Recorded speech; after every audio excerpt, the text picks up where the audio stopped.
ಬೆನ್ನೆಲುಬು ಇಲ್ಲದ ಮುಖಂಡ ಕೆ ರಾಜೇಂದ್ರನ್ ಬಂದು ಸೂಳಿಗೆ ಅಂತ ಬರೆದಿದ್ದಾರೆ. ಅದು ಕಂಪ್ಲೀಟ್ ಡೀಟೇಲ್ಸ್ ಈ ಲೆಟ್ರಲ್ಲಿ ಏನಿತ್ತೋ ಆ ಮ್ಯಾಟರ್ ಎಲ್ಲ ಅದರಲ್ಲಿ ಬಂದಿದೆ. ಇದರಲ್ಲಿ ಕೊಟ್ಟಿರುವಾಗ ಬಂದು ಏನು ಮಾಡಿದ್ದಾರೆ, ಎಲ್ಲ ಬಂದು ಕೆ ರಾಜೇಂದ್ರನ್ ಮಾಡಿದ್ದಾರೆ ಅಂತ ಅದರಲ್ಲಿ ಬರೆದಿದ್ದಾರೆ. ಇದನ್ನು ಕಂಪ್ಲೇಂಟ್ ಬಂದು ಮುಕುಂದನ್ ಅಂತ ಕೊಟ್ಟಿದ್ದಾರೆ ಅಷ್ಟೇ, ಇದನ್ನು ಬಿಟ್ಟರೆ ಬೇರೆ ಏನಿಲ್ಲ. ಸೊ ಈ ಅಗ್ನಿ ಪತ್ರಿಕೆಗೆ ಸ್ಟೇಟ್ಮೆಂಟ್ ಕೊಟ್ಟಿದ್ದು ಯಾರು? ಹೂ ಇಸ್ ದಟ್ ಬ್ಲ್ಯಾಕ್ ಶೀಪ್?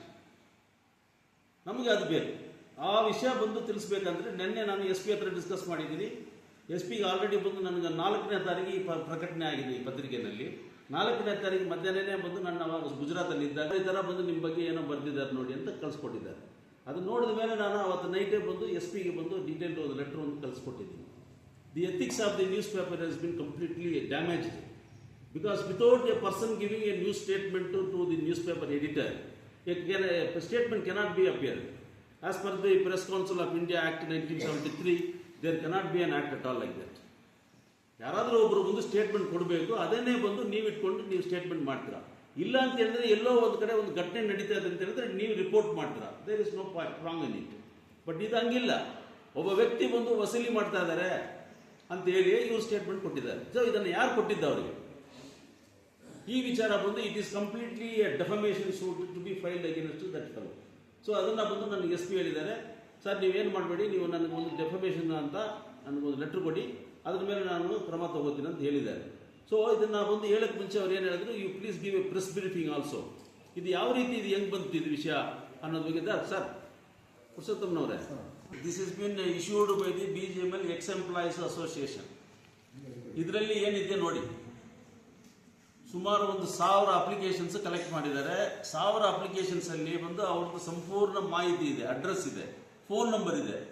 ಇಲ್ಲಿ ಇರ್ತಕ್ಕಂಥ ಯಾರಾದ್ರೂ ನೀವು ಏನು ಮಾಡಬೇಕಂದ್ರೆ ಇಲ್ಲಿರೋದನ್ನ ಅದರಲ್ಲಿರೋ ಫೋನ್ ನಂಬರಲ್ಲಿ ಫೋನ್ ಮಾಡಿ ಅವ್ರ ಹತ್ರ ಕೇಳಬೇಕು, ನಿಮ್ಮ ಹತ್ರ ಏನಾದರೂ ವಸೂಲಿ ಮಾಡಿದಾರಾ, 10,000 ಮಾಡಿದಾರಾ, 20,000 ಮಾಡಿದಾರಾ, 1,000 ರೂಪಾಯಿ ಮಾಡಿದಾರಾ, ಅಥವಾ ಈ ಅಪ್ಲಿಕೇಶನ್ ಕೊಡೋಕ್ಕೆ ಏನಾದರೂ ಒಂದು 10 ರೂಪಾಯಿ ವಸೂಲಿ ಮಾಡಿದಾರ ಅಂತ ನೀವು ಕೇಳಬೇಕು. ಕೇಳಿ ಸಪೋಸ್ ಆ ರೀತಿ ಏನಾದರೂ ಬಂದು ಅವರು ಎಸ್ ಅವರು ಕೊಟ್ಟಿದ್ದಾರೆ ನಾವು ಮಾಡಿದ್ದೀವಿ ಅಂತ ಹೇಳಿದ್ರೆ ಏನು ಆಕ್ಷನ್ ಬೇಕಾದ್ರೆ ತಗೊಳ್ಳಿ. Let the police also file case against not against the X employees. ಇದಕ್ಕೆ ನಾನು ತನ್ನ ಮುಂಚೂಣಿಯಲ್ಲಿ ಇರೋದು, ನನ್ನ ಮೇಲೆ ಕೇಸ್ ಆಗಲಿ, ನಾನು ಬೇಲ್ ಕೂಡ ತಗೊಳ್ಳೋದಿಲ್ಲ. I don't care for even going to the jail. But ಇದು it should come out, the truth should come out. Who is that bloody fellow who has publish this kind of statement? Defamation ಬಂದಿದೆ. 35 ವರ್ಷದಲ್ಲಿ ಬಂದು ನಿಮ್ಗೆಲ್ಲ ಗೊತ್ತಿರುತ್ತದೆ what kind of an attitude that we are following in the public life. So ಇದೆಲ್ಲ ಗೊತ್ತಿರೋ ಮೇಲೆ ಬಂದು ರಕ್ಷಣೆ ಮಾಡಬೇಕಾಗಿದ್ದ ಕರ್ತವ್ಯ ಕೂಡ ನಿಮಗಿದೆ. ನಮ್ಮ ಪ್ರಾಬಿಟಿ, ನಮ್ಮ ಪಬ್ಲಿಸಿಟಿ ಏನಿದೆಯೋ ಅದನ್ನು ಬಂದು ನಿಮ್ಮ ಮುಖಾಂತರ ನಡೀತಾ ಇರೋದು. ಈ ರೀತಿ ಎಲ್ಲಾದರೂ ಬಂದು ಯಾರಾದರೂ ಬಂದು ನಿಮ್ಗೆ ಹೇಳಿ ನಮ್ಮ ಬಗ್ಗೆ ಏನಾದರೂ ತಪ್ಪಾಗಿ ಏನಾದರೂ ಮಾಹಿತಿ ಬಂದಿದ್ರೆ you are also welcome to give a same statement. ಅದನ್ನು ನೀವೆಲ್ಲ ಸೇರಿ ಅದನ್ನು ಕಂಟಿನ್ಯೂ ಮಾಡ್ಬೋದು. ಏನು ಅಗ್ನಿ ಪತ್ರಿಕೆ ನಾವು ಬರ್ತಿದ್ದಾನೋ ಅದನ್ನು ಎಲ್ಲ ಪತ್ರಿಕೆ ಮಾಧ್ಯಮದವರು ಕೂಡ ನೀವು ದಯವಿಟ್ಟು ಬರೀಬೇಕು. ಇದನ್ನು ಯಾಕೆ ನಾನು ಹೇಳ್ತಾ ಇದ್ದೀನಿ ಅಂತ ಹೇಳಿದ್ರೆ, it is not the concerned only against me, it is concerning about the parliamentarian, our ಕಾನ್ಸ್ಟಿಟ್ಯೂನ್ಸಿನ MP, ನಮ್ಮ ಕೇಂದ್ರ ಸಚಿವರಾದ ಸ್ಟೀಲ್ ಅಂಡ್ ಇಂಡಸ್ಟ್ರೀಸ್ ಮಿನಿಸ್ಟರ್ಗೂ ಸಂಬಂಧಪಟ್ಟಿದೆ, ನಮ್ಮ ಪಕ್ಷದ ರಾಷ್ಟ್ರೀಯ ಅಧ್ಯಕ್ಷರಿಗೂ ಹೋಗಿದೆ ಈ ಲೆಟ್ರು. ಸೊ ಈ ರೀತಿ ಎಲ್ಲ ಬಂದು ನಮ್ಮನ್ನು ಡ್ಯಾಮೇಜ್ ಮಾಡೋ ಒಂದು ಉದ್ದೇಶ ಯಾರಿಗೆ ಇದೆ ಅನ್ನೋದು ನಮಗೆ ಗೊತ್ತಾಗಬೇಕು. ಇವನು ಅಗ್ನಿ ಪತ್ರಿಕೆನ ಬಂದು ಅವನಾಗೇನೆ ಇದನ್ನು ಬರ್ದಿದ್ದಾನ, ಅಥವಾ ಬಂದು ಯಾರ ಹತ್ರ ದುಡ್ಡು ತಗೊಂಡು ಏನಾದರೂ ಬಂದು ಏನಾದರೂ ಕೆಲಸ ಮಾಡಿ ಅವನು ಏನಾದರೂ ಈ ಥರ ಹಾಕಿದಾನಂತ ನಮಗೆ it should come out. The culprit should be come out. ಇದನ್ನು ನೀವು ಬಂದು ಯಾವ ರೀತಿ ಪರಿಗಣಿಸ್ತೀರ ಅನ್ನೋದು ಇವಾಗ ವಿಷಯ ನೋಡಿ. ಯಾವತ್ತು ಬಂದು ಈ ವಿಷಯ ಬಂದು ನನಗೆ ಗೊತ್ತಾಯಿತು ಅವತ್ತೇ ಬಂದು ನಾನು ಇವರಿಗೆ SP ಗೆ ಬಂದು ಒಂದು ಲೆಟರ್ ಬರೆದಿದ್ದೀನಿ. I submit thus representation seeking an independent and impartial investigation ಮಾಡಬೇಕು ಅಂತ ಕೊಟ್ಟಿದ್ದೆ. ಇಮಿಡಿಯೇಟ್ಲಿ ನನಗೆ ಅವತ್ತು ಬಂದು ನಿದ್ದೆ ಬಂದಿಲ್ಲ ನೋಡಿ. ಎಷ್ಟು ಗಂಟೆಗೆ ಬರ್ತೀನಿ? 3:55ಗೆ, ಅರ್ಲಿ ಮಾರ್ನಿಂಗ್ 3:55. ಆವಾಗ ನಾನು ಸ್ಟೇಟ್ಮೆಂಟ್ ಇವರಿಗೆ SP ಗೆ ಕಳಿಸಿದ್ದೀನಿ, ಅವ್ರಿಗೆ ಬಂದು ಅಟ್ಯಾಚ್ ಮಾಡಿದ್ದೀನಿ.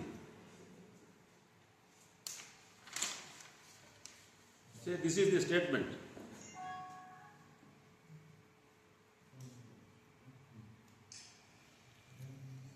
ಇಂಥ ಒಂದು ಸ್ಟೇಟ್ಮೆಂಟ್ ಬಂದು ಅವನು ಮಾಡಿದಾನೆ ಅಂತ ಹೇಳಿದ್ರೆ ಇದರ ಹಿನ್ನೆಲೆಯಲ್ಲಿ ಯಾರಿರೋದು? I wanted to see that this fellow should come out in open.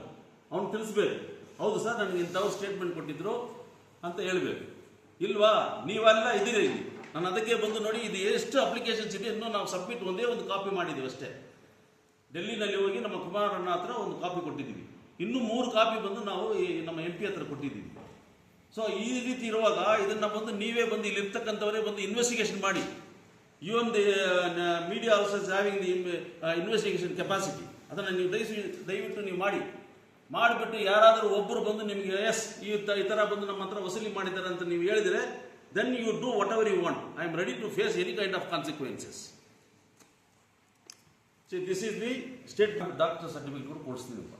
I will get a certificate from the orthosurgeon whether I am having backbone or front bone or whatever bone that believe son of a bitch is having. ನೋಡಿ ಇಂಥ ಒಂದು ಪರಿಸ್ಥಿತಿನಲ್ಲಿ please ನಾನು bar ಕೌನ್ಸಿಲಲ್ಲಿ ವಿಚಾರಣೆ ಮಾಡಿದ್ರೆ ಅಂಥವನು ಇಲ್ಲ ಅಂತಾರೆ. ರಾಘವನ್ ಹೆಸರಿದೆ ಅದರಲ್ಲಿ. ಹೌದು ಸರ್, ಭಾಸ್ಕರ್. ಹೌದು ಲೆಟರ್ಡ್ ಇಲ್ಲ sir, senior most advocate and respectable personality. ಅವ್ರಿಗೆ ನಾನು ಮಾತಾಡಿದೆ, ಸರ್ ಈ ಥರ ಇದೆ, ಮಿಸ್ಟರ್ ಪಿಳ್ಳಿಗೆ ಹೇಳಿದೆ ನಾನು, ಈ ನೋ ಸರ್ ಆಲ್ಮೋಸ್ಟ್ ಎಲ್ಲರದ್ದು ಬಂದು ಮಿಸ್ಯೂಸ್ಡೆ. Nobody has really signed it. ಯಾರೋ ಇಬ್ರು ಕೂತ್ಕೊಂಡು ಇದನ್ನ ಮಾಡಿರೋ ಒಂದು ವಿಷಯ ಇದೆ.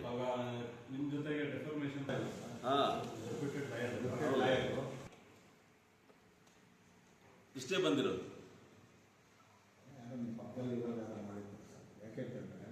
ಇಷ್ಟು ಸೂಕ್ಷ್ಮವಾಗಿ ಸರ್ ಇದರಲ್ಲಿ ಸೂಕ್ಷ್ಮತೆ ಇದ್ರೆ ಪ್ರಾಬ್ಲಮ್ ಇಲ್ಲ, ಇದರಲ್ಲಿ ಏನಿಲ್ವಲ್ಲ.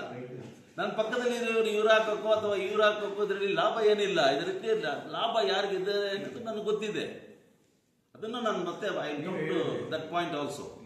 ಇದೆಲ್ಲ ಯಾಕೆ ಆಗ್ತಾ ಇದೆ ಅನ್ನೋದು ನಾನು I will come to that point.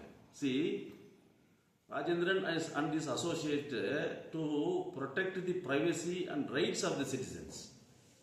Direct appropriate authorities to take criminal and disciplinary action for corruption, extortion and misuse of official position. Nanigeniде official position? Ensure that ex-employees are protected from ಇವರೇ ex-employees. ಇವ್ರನ್ನ ಬಂದು ಯಾರು protect ಮಾಡ್ತಾ ಇದ್ದಾರೆ? We, the citizens of KGF, are always respected parliamentary democracy. We now look to your esteem. The language itself is no having any meaning, and we also compelled to undertake a peaceful democratic action ಅಂತ ಬಂದಿದ್ದಾರೆ. So ನೋಡಿ sir, Mukundan high court advocate ಅಷ್ಟೇ. Raghavan P Raghavan advocate. Mister Venkataramanappa, for your kind information, ನಿಮಗೆಲ್ಲ ಗೊತ್ತಿರುತ್ತೆ. Venkataramanappa professor, retired professor, ಈ is no more. ಅವ್ರು ಸತ್ತೋಗಿ ತುಂಬ ತಿಂಗಳಾಗಿದೆ. ಅವ್ರ ಹೆಸರು ಬರ್ತಿದ್ದಾರೆ. ಆಮೇಲೆ ಭಾಸ್ಕರ್ ಅಡ್ವೊಕೇಟ್. ಮಿಕ್ಕಿದವರೆಲ್ಲ ಬಂದು ಯಾರಂತ ವಿ ಮುನ್ಸ್ವಾಮಿ, ಏನೋ ಮೋಸ್ಟ್ಲಿ ವಿ ಮುನ್ಸ್ವಾಮಿ ನಮ್ಮ ಎಕ್ಸ್ ಮುನ್ಸಿಪಲ್ ಪ್ರೆಸಿಡೆಂಟ್ ದಯಾನಂದ. ಇದು ನೋಡಿ ನಿಮ್ಮ ಹೆಸರು. ಈಗ ಈ ಅಗ್ನಿ ಪೇಪರ್ ಅವ್ರು ಬರೆದಿರೋ ವಿಷಯದಲ್ಲಿ ಸತ್ಯಕ್ಕೆ ಸುಳ್ಳು ಆಗುತ್ತೆ, ನಿಜಾಂಶ ಅದರಲ್ಲಿ ಯಾವುದೂ ಇಲ್ಲ. ಅದೇನಾಗುತ್ತೆ ಅಂದರೆ, ಈಗ ಒಂದು ಕಡೆ ನಮ್ಮ ಪಕ್ಷಕ್ಕೆ ಮುಜುಗರವನ್ನು ಉಂಟು ಮಾಡ್ತದೆ.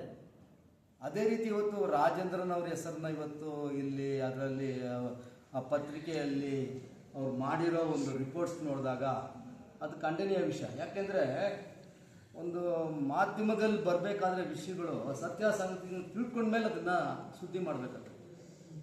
ಇವತ್ತಿದು 1 ವಾರದಿಂದ ಈ ಘಟನೆ ಯಾವ ರೀತಿ ಹೋಗ್ತಾ ಇದೆ ಅಂದರೆ, ನಮ್ಮ ಮೀಡಿಯಾದವರು ಎಲ್ಲರೂ ಬಂದು ವಾಟ್ಸಪ್ನಲ್ಲಿ ಅದನ್ನು ಹಾಕಿ ಇಡೀ ಕೋಲಾರ ಜಿಲ್ಲೆಯಲ್ಲಿ, ಇಡೀ ಕರ್ನಾಟಕಕ್ಕೆ ತೋರಿಸ್ತಾರೆ. ಹಂಗಿದ್ದಾಗ ಒಬ್ಬ ನಾಯಕನಿಗೆ ಒಂದು BGML ವಿಷಯವಾಗಿ ಇವತ್ತು ಸತತವಾಗಿ ಹೋರಾಟ ಮಾಡ್ಕೊಂಡು ಬಂದು ಅವ್ರಿಗೆಲ್ಲ ಮನೆ ಆಗಬೇಕು ಅಂತ ಪ್ರೈಮ್ ಮಿನಿಸ್ಟರ್ ಆವಾಸ್ ಯೋಜನೆಯಲ್ಲಿ ಏನೋ ಮಾಡಿ BGML ಜನಗಳಿಗೆಲ್ಲ ಒಂದು ಒಳ್ಳೆಯದಾಗಬೇಕಂತ ಅವರು ಏನೋ ನಮ್ಮ ಕುಮಾರಣ್ಣನ ಮತ್ತು MP ಅವ್ರನ್ನ ಕೈ ಕಾಲು ಬಿದ್ದು ಏನೋ ಮಾಡ್ತಾ ಇದ್ದಾರೆ. ಇಂಥ ಮಾಡೋ ವಿಷಯದಲ್ಲಿ ನಾವು ಅವ್ರ ಜೊತೆ ಕೈ ಜೋಡಿಸಿ ಕೆಲಸ ಮಾಡಬೇಕು ಅನ್ನೋದನ್ನು ಬಿಟ್ಟು ಈ ರೀತಿ ಸುಳ್ಳು ಹೇಳಿಕೆಗಳನ್ನು ಕೊಟ್ಕೊಂಡು ಪತ್ರಿಕೆ ಮಾಧ್ಯಮದಲ್ಲಿ ಬರೆಯೋದು ಅವ್ರಿಗೆ ಎಷ್ಟು ಮಾತ್ರ ಅದು ಶೋಭಿತ ತರುತ್ತೆ ಅನ್ನೋದು ನನಗೆ ಗೊತ್ತಾಗ್ತಾ ಇಲ್ಲ. ಆದ್ದರಿಂದ ಪತ್ರಿಕೆ ಮಾಧ್ಯಮದವ್ರು ನಾನು ಒಂದು ಮಾತು ಕೇಳ್ಕೊಳ್ತೀನಿ, ಅವ್ರನ್ನ ಮತ್ತೆ ಅವ್ರ ಹತ್ರ ಕೇಳೋದ್ರಿಂದ ಸತ್ಯಾಂಶವನ್ನು ತಿಳ್ಕೊಂಡು ಇಲ್ಲ ಅವ್ರ ಹತ್ರ ಬಂದು ವಿಷಯವನ್ನು ಕಲೆಕ್ಟ್ ಮಾಡಿ, ಇಲ್ಲ ಬೇರೆ ಬೇರೆ ಹೆಸರುಗಳನ್ನ ನೀವು ಅದರಲ್ಲಿ ಅನುಮೋದನೆ ಮಾಡಿದ್ದೀರಾ, ಆ ಹೆಸರುಗಳು ಯಾವುದೂ ಒಂದು ಸತ್ಯಕ್ಕಿಲ್ಲ. ನಾನು ಅದನ್ನು ಓದಿದೆ. ಆಮೇಲೆ ನನಗೂ ಜಿಲ್ಲಾ ಮಟ್ಟದಿಂದ ಫೋನ್ ಮಾಡಿ ಕೇಳ್ತಾರೆ, ಏನು ದಯಾನಂದ ಈ ಥರ ಬಂದಿದೆ, ಅದೆಲ್ಲ ಸುಳ್ಳು, ಆ ಥರ ಇಲ್ಲ ಅಂತ.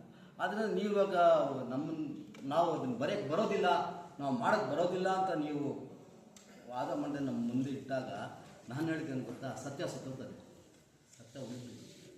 ಅದಕ್ಕೆ ಅವ್ರ ಪೇಪರ್ ಅವ್ರು ಬರೆದಿದ್ದಾರಲ್ಲ, ಅದು ಎಷ್ಟು ಮಾತ್ರ ನ್ಯಾಯವಾಗಿದೆ ಅನ್ಯಾಯವಾಗಿದೆ, ಇದ್ರ ಬಗ್ಗೆ ನೀವು ಬರೆದ್ರೆ ಸಾಕು ಅಷ್ಟು ಅಂತೇಳಿ ತಮ್ಮಲ್ಲಿ ಮನವಿ ಮಾಡ್ತೀನಿ. ನಮಸ್ಕಾರ ಬಂಧುಗಳೇ, ನಾವು ಸ್ವಾತಂತ್ರ್ಯ ಬಂದಾಗಿಂದ ಪ್ರಜಾಪ್ರಭುತ್ವ ದೇಶ ಅಂದ್ಬಿಟ್ಟು ಎಲ್ರಿಗೂ ಸಮಭಾವದಿಂದ ನಡೆಸ್ಕೊಂಡು ಬಂದಿದ್ದೀವಿ. ಆದರೆ ನಮ್ಮಿಂದನೇ ದೂರ ಹೋದಂಥ ದೇಶಗಳು ಅವರು ಸ್ವಲ್ಪ ದಿನ ಪ್ರಜಾಪ್ರಭುತ್ವವನ್ನು ಈಗ ಅವರು ಸ್ವಂತ ಒಂದು ಧಾರ್ಮಿಕ ದೇಶವನ್ನಾಗಿ ಮಾಡ್ಕೊಂಡಿದ್ದಾರೆ. ಆದರೆ ಹಿಂದೆಲ್ಲಿದ್ದಂಥ 8ರಿಂದ 10% ಇದ್ದಂಥ ಹಿಂದೂಗಳಿಗೆ ಇವತ್ತು 1.1% ಇದ್ದಾರೆ. ಅವ್ರನ್ನ ಕಳೆದ ಒಂದು ತಿಂಗಳಿಂದ ತುಂಬ ದೌರ್ಜನ್ಯ ನಡೀತಿದೆ ಬಾಂಗ್ಲಾದೇಶದಲ್ಲಿ. ಕಳೆದ 18 ದಿನದಲ್ಲಿ 6 ಜನ ಹಿಂದೂಗಳನ್ನು ಹತ್ಯೆ ಮಾಡಿದ್ದಾರೆ. ಅದರಲ್ಲೂ ಕೂಡ ಅಲ್ಲಿ ದಲಿತರು ಜಾಸ್ತಿ ಹತ್ಯೆ ಆಗಿದೆ. ಅಷ್ಟೇ ಅಲ್ಲ, 600 ಮನೆಗಳಿಗೆ ಬೆಂಕಿ ಇಟ್ಟಿದ್ದಾರೆ. ಒಬ್ಬ ಮಾತೆಗೆ ಪಬ್ಲಿಕ್ನಲ್ಲಿ ಅವಮಾನ ಮಾಡಿದ್ದಾರೆ. ಇಂಥ ಘೋರ ಒಂದು ಸಂದರ್ಭದಲ್ಲಿ ನಾವುಗಳು ನಮ್ಮ ಭಾರತ ದೇಶದ ಎಲ್ಲ ಬಂಧುಗಳು ಇಲ್ಲಿ ನಾವು ಅಲ್ಪಸಂಖ್ಯಾತರಿಗೆ ಎಷ್ಟೊಂದು ಪ್ರೊಟೆಕ್ಷನ್ ಇದೆ ನಮ್ಮ ದೇಶದಲ್ಲಿ. ಆದರೆ ಅದೇ ಬಾಂಗ್ಲಾದೇಶದಲ್ಲಿ ಅಲ್ಲಿ ಹಿಂದೂಗಳಿಗೆ ಪ್ರೊಟೆಕ್ಷನ್ ಇಲ್ಲ, ಬುದ್ಧಿಸ್ಟಿಗಿಲ್ಲ, ಕ್ರಿಶ್ಚಿಯನ್ರಿಗಿಲ್ಲ, ಸಿಖ್ಖರಿಗಿಲ್ಲ. ಮೊನ್ನೆ ಡಿಸೆಂಬರ್ 25 ಕ್ರಿಸ್ಮಸ್ ದಿನ ಚರ್ಚಿಗೆ ಬೆಂಕಿ ಹಚ್ಚಿದ್ದಾರೆ. ಈ ಥರ ಇರೋ ಸಂದರ್ಭದಲ್ಲಿ ನಾವು ಒಂದು ಪ್ರತಿಭಟನೆ ಮಾಡಲೇಬೇಕು. ನಮ್ಮ ಸರ್ಕಾರಗಳಿಗೆ, ರಾಜ್ಯ ಸರ್ಕಾರ ಮತ್ತು ಕೇಂದ್ರ ಸರ್ಕಾರಗಳಿಗೆ ಇಲ್ಲಿ ನಡೀತಿರೋ ಅನ್ಯಾಯದ ಬಗ್ಗೆ ನಾವೊಂದು ಕೊಳ್ಳು ಕೊಡಬೇಕಾಗಿದೆ. ಅದರಿಂದ ಬನ್ನಿ ಎಲ್ಲರೂ ಒಟ್ಟಾಗಿ ಒಂದು ಪ್ರತಿಭಟನೆ ಮಾಡೋಣ. ಇದೇ ಶನಿವಾರ 10 ಗಂಟೆಗೆ ಶ್ರೀ ಲಕ್ಷ್ಮೀ ಪ್ರಸನ್ನ ವೆಂಕಟರಮಣ ಸ್ವಾಮಿ ದೇವಸ್ಥಾನದಿಂದ ಮೆರವಣಿಗೆ ಶುರುವಾಗುತ್ತೆ. ಅಲ್ಲಿಂದ ನಾವು ಒಂದು ಸುತ್ತು ಹೋಗ್ಬಿಟ್ಟು ಗೀತಾ ರಸ್ತೆ ಒಗ್ಗಟ್ಟಾಗಿ ನಮ್ಮ ಪ್ರತಿಭಟನೆಯನ್ನು ಮೆರವಣಿಗೆ ಮೂಲಕ ಸಲ್ಲಿಸೋಣ. ಹಾಗೂ ತಹಸೀಲ್ದಾರ್ ಮೂಲಕ ರಾಜ್ಯ ಸರ್ಕಾರಕ್ಕೆ ಕೇಂದ್ರ ಸರ್ಕಾರಕ್ಕೆ ಮನವಿ ಕೊಡೋಣ. ಬೆಳಗ್ಗೆ 10 ಗಂಟೆಯಿಂದ 12 ಗಂಟೆಯಲ್ಲಿ ಗೀತಾ ರಸ್ತೆ, ಗಾಂಧಿ ಸರ್ಕಲ್ ಮತ್ತು ಪ್ರಿಚರ್ಡ್ ರಸ್ತೆ ಮೂಲಕ ವೆಂಕಟರಮಣ ಸ್ವಾಮಿ ದೇವಸ್ಥಾನ ಮೆರವಣಿಗೆ ಮುಗಿಸೋಣ. ನಿಮ್ಮೆಲ್ಲರ ಸಹಕಾರ ಭಾಳ ಅವಶ್ಯಕತೆ. ದಯವಿಟ್ಟು ಎಲ್ಲರೂ ಬನ್ನಿ. ನಮಸ್ಕಾರ.